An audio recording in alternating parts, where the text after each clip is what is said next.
How's it going, everybody? My name is Philip, and today we're going to be reacting to 7 terrifying Australian creatures. At least that's what the thumbnail says. But the title says, 7 of Australia's most terrifying inhabitants. They could have just stuck with terrifying creatures. Are they not all creatures? Or just animals in general? Okay, anyways. I'm interested. Also, I need to know what I need to look out for. Just in case. I'm just saying, even if I stay to the big cities or the bigger cities and whatnot, I still need to make sure I know what to stay away from. It's happening at some point. I don't know when, obviously, but I know that I love Australia. Okay? So far, I feel like the only place that I'm super, super into wanting to go to is Adelaide. Primarily because for those of you who do not know, I've also really gotten into AFL. And I have chosen Port Adelaide because they have similar colors to the San Jose Sharks. I said, you know what, why not? So it was going to literally be between Carlton and Port Adelaide.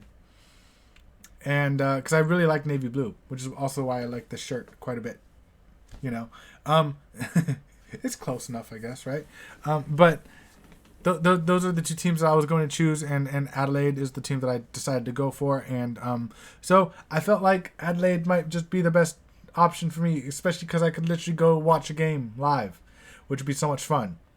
I think I'd have a blast watching it and watching it with the fans as well. I think that would also help, make me more excited.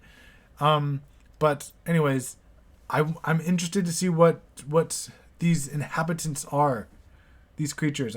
Let's check it out. Between the funnel web spiders that can hide in your boots and the snakes that can slither into your house, Australia can be a pretty scary place, but you don't know the half of it, because odds are you're not going to stumble across an inland taipan or a salty on your bike ride to work while you're relaxing at the beach or while you're out hiking with your friends. Probably. And that's exactly where you'll find the terrors on this list. Turns out there are plenty of horrifying plants and animals living in Australia, even when the usual suspects are excluded. So we've rounded up 7 that you might want to keep in mind if you're going to spend a lot of time down under. Okay, so plants as well, apparently. So that's why he switched from creatures to inhabitants. Interesting. I don't know. I just never thought of, necessarily plants. Obviously poison ivy, but I'm curious to know what other plants and whatnot as well.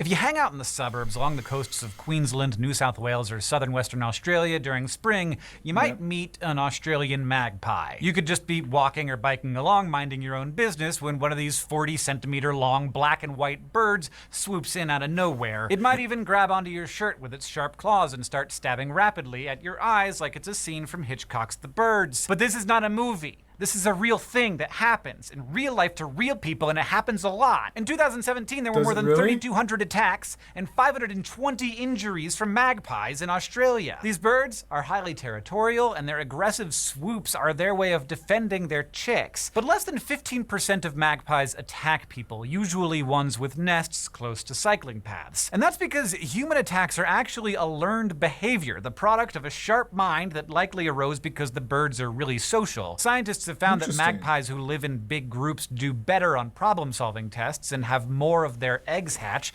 showing that brain power is linked to their reproductive success. And that might be because that brain power allows them to learn things like how to hurt a human. Magpies can even remember faces and attack the same people over and over again each season, and these are birds that can live for 20+ years. So just expect decades of this. Human attacks do seem to be on the rise as well, which is probably because they work. People avoid the areas where the attacks happen, which reinforces the idea that this behavior lets them raise their chicks in peace. If you want to try your luck around Australia's magpies anyway, locals recommend turning your helmet into a porcupine with a bunch of zip ties. Ticks are found all over the world, and they're... Okay, so why is that? What does that do? Does it just deter them from attacking? Because couldn't they just go after your body instead of your head? And is it illegal to smack them back? Like they'd start attacking you, and you attack them back. So then they remember your face, and then all of a sudden they're just like, "Yo, this is the dude or girl. This is the person that hits back."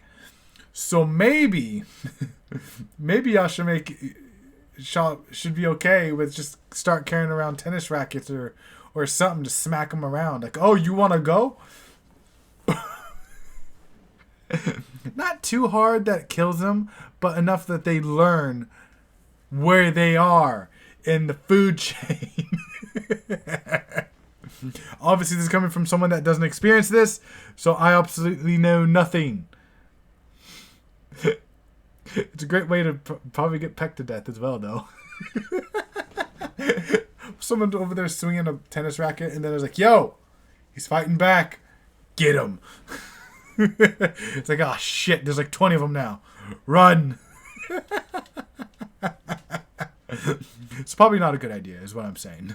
They're not exactly anyone's favorite animal, since the whole thing that Looks they do like is a just raisin. attach to your body and suck your blood. But along Australia's eastern shores, one species of tick, the paralysis tick, can do something much creepier. It can make you allergic to meat. Like pretty much all ticks, these spider-like creatures leap off blades of grass onto mammals like ourselves in search of a tasty blood meal. They'll plunge their sharp mouth parts or chelicerae into flesh and inject a concoction that ensures that they can slurp up blood without interruption. And that is where it all goes wrong. Along with the toxins that prevent the blood from clotting, the tick injects a cocktail of other chemicals and anything else that just happens to be hanging out in the saliva. That can include the pathogens behind things like Q fever and an Australian version of typhus, and it also includes neurotoxins, which normally just numb the area, but in extreme cases can slowly paralyze you completely if the tick isn't removed. Hence the name paralysis tick. But the strangest of all is that the tick's saliva contains galactose alpha-1,3 galactose,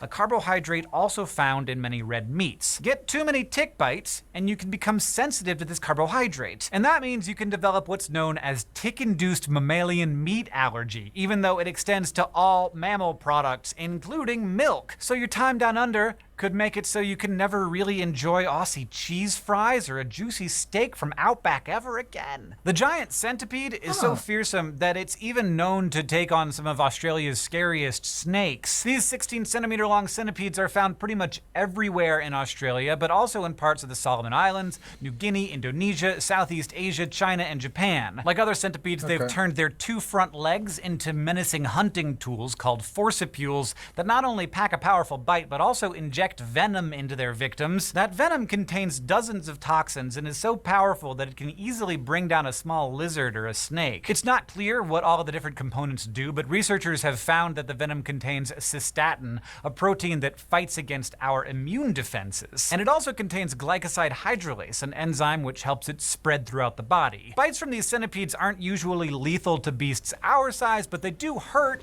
a lot, sometimes for days. Sure. And that's likely due to special pore-forming toxins which mess with neurons and can even kill cells. The biggest danger, though, is that some venom components are similar to ones in bees and wasps, so people with allergies to those animals can go into anaphylaxis if bitten. Thankfully, they're nocturnal and pretty easy to spot, so bites aren't too common. But now you know they're there, so you can watch out for them. The strychnine tree, found in Australia's southeastern temperate forests, might look pretty harmless with its beautiful, fragrant white flowers and small orange-like fruit, but those alluring flowers and appetizing fruit house the dangerous nitrogen-rich compound that gives the tree its name. Strychnine is an alkaloid like caffeine and nicotine, and it had been used in traditional medicines for centuries, but it's also the key ingredient in some kinds of rat poison and also many Agatha Christie murder mysteries. Strychnine acts on the central nervous system by binding to glycine and acetylcholine receptors, particularly those on motor nerves in the spinal cord. Glycine and acetylcholine calm neurons down, making it harder to trigger them. Since strychnine lessens that calming ability, the neurons fire more easily. Symptoms start with muscle soreness and stiffness, but can escalate quickly to convulsions and seizures. If the toxin affects your heart or lungs, then your odds of survival go down fast. And you only need to ingest 60 to 100 milligrams of the stuff before you meet your unpleasant end, roughly the amount in the seeds of a single fruit. So yeah, you cannot trust Australian trees any more than you can trust Australian animals, apparently. Speaking of pretty things that are way more dangerous than you'd think, if you're snorkeling on one of Australia's many beautiful reefs, do not touch any pretty conical snail shells you see. If you get too close, these predatory snails can spear you with their venomous harpoons. The Queen Victoria cone is endemic to Australia, meaning it's the only place in the world you will find these ghastly gastropods, although it is similar to the equally scary and more widespread geography cone, which is also found in Australia's northern waters. Those look very nice. Subdue their prey by stabbing them with venom-delivering, tooth-like things called radulas. Cone snail venoms contain dozens of different conotoxins, short chains of amino acids that can mess with neuronal signaling in different ways, ultimately paralyzing their victims. These potent venoms allow these snails, which, as you might expect, aren't exactly known for their speed, to feed on animals that might otherwise outpace them. Some species even take down fish. If you are unfortunate enough to tread on one of these snails, you might just feel like a bee-like sting at first. Then, the stung area may go numb and turn blue due to lack of blood flow. The limb could become temporarily paralyzed, and you could even experience blurry vision, feel faint, or have trouble breathing as the venom spreads. And big geography cones have killed people, though deaths are super rare. So maybe think twice before picking up that souvenir from the ocean floor. If you already knew not to eat suspicious-looking fruit or pick up unknown objects from the sea, great. But to be racked with agony for months? All you have to do is brush up against the wrong plant on a hike in the tropical forests of northern Australia, particularly the beautiful tablelands near Cairns. The Gimpy tree is infamous for causing some of the most excruciating pains imaginable. One researcher described it as burning like acid while being electrocuted at the same time. That seems terrifying. Also, it looks like a normal plant, maybe just a little bit bigger. So it's like, you really need to focus on what to not touch and where things are to make sure that you do. Especially if you're not a local like myself, I need to know these things. You know, I don't mind getting brushed up against by fucking, like, whether it's a tree or a stick or pieces of grass or something. Also, for the ticks, are they like how many of them are like in the somewhat big city, right? So like if you go to a park, like you're not just gonna find a tick. Like, is it very rare type of thing?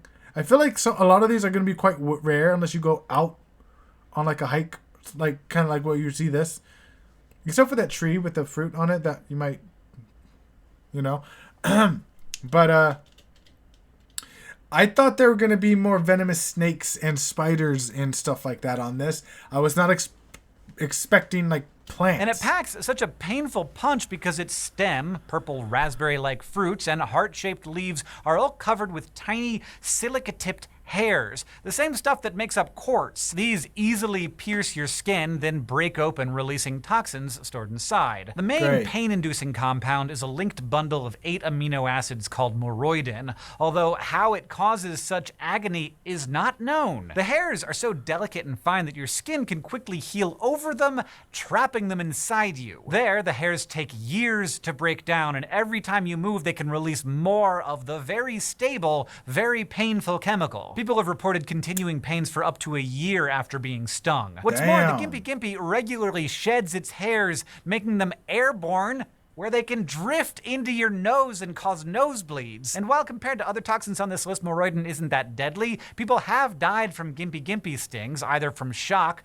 or just because the pain became too much to bear. Curiously, some native Australian animals have actually learned to tolerate that toxin and can eat the fruit and leaves without having those silica-tipped spines explode in their mouth and cause excruciating pain. No such luck for us, though. Last on our list is probably the most terrifying creature Australia has to offer, and I'm counting the snakes and such when I say that. It's tiny, only about 5 millimeters wide, practically invisible, but its stings are so painful that it feels like you're insides are crumbling. The common Kingslayer is one of the smallest jellies known to harm people. So far, its range is restricted to northern Queensland, but scientists are concerned that climate change will allow them to move south to Australia's more popular beaches. Its tiny size and colorless body are what make it so dangerous, because it's hard to see even in the daylight, which makes its meter-long tentacles that much more difficult to avoid. Unlike most jellyfish that only have stingers or nematocysts on their tentacles, these jellies have them all over their bodies. And when they touch you, they can fire a thin tubule into your skin that injects the animal's potent venom. Like other jellies, their stings can burn, but they can also cause Irukandji syndrome, where your body releases dangerous levels of catecholamines. These compounds, like epinephrine, ramp up your sympathetic nervous system, causing rapid heart rate, nausea, and an overall impending sense of doom. And that sense isn't necessarily wrong. The jelly was named after Robert King, an American tourist who died from its sting. Luckily, stings are rarely fatal, as doctors are usually able to manage the syndrome's more dangerous symptoms. In fact, before you cross Australia off of your list of desirable holiday destinations, you can take solace in the fact that none of these horrifying things actually cause that many deaths. Neither do Australia's snakes or spiders, for that matter. You're much more likely to die from falling off a horse or being kicked by a cow than you are being pecked or bitten or stung by one of the terrors on this list. Will it hurt? Will it be excruciatingly painful? Absolutely. But you'll probably survive. And now you've watched this video, so you know what to look out for, and you'll be even better at avoiding them. Thanks for watching this episode of SciShow. If you liked this list of horrifying living things, you might like our episode on 8 creepy animals that are actually harmless. That's very interesting. I feel like that last one, though, he says, you know what to look out for. Yeah, but it doesn't help if you can't see the stupid little jellyfish thing. You know? But, I mean, hey. It's quite interesting. Again, let me know how often, like, for the ticks. I mean, I'm sure it's very, very, very small and very few. But it's actually kind of interesting.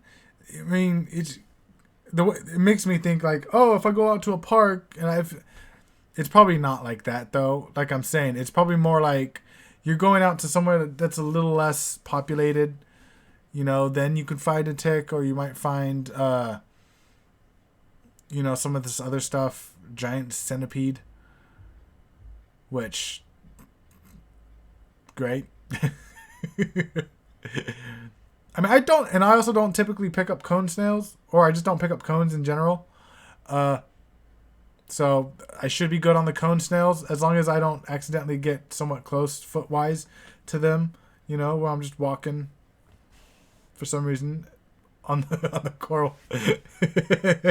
For some reason, I'm just walking, right? And, you know, does that happen a lot as well? I don't know. Let me know in the comment section below. What are some other ones that are quite terrifying that was not necessarily on this list? Are kangaroos actually very terrifying? Or are they just very buff? I'm just thinking of that one video of the guy that literally punched the kangaroo because it was attacking his dog.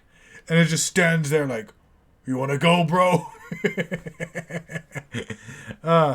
This has not deterred me from wanting to go to Australia. Honestly, now I know better, you know.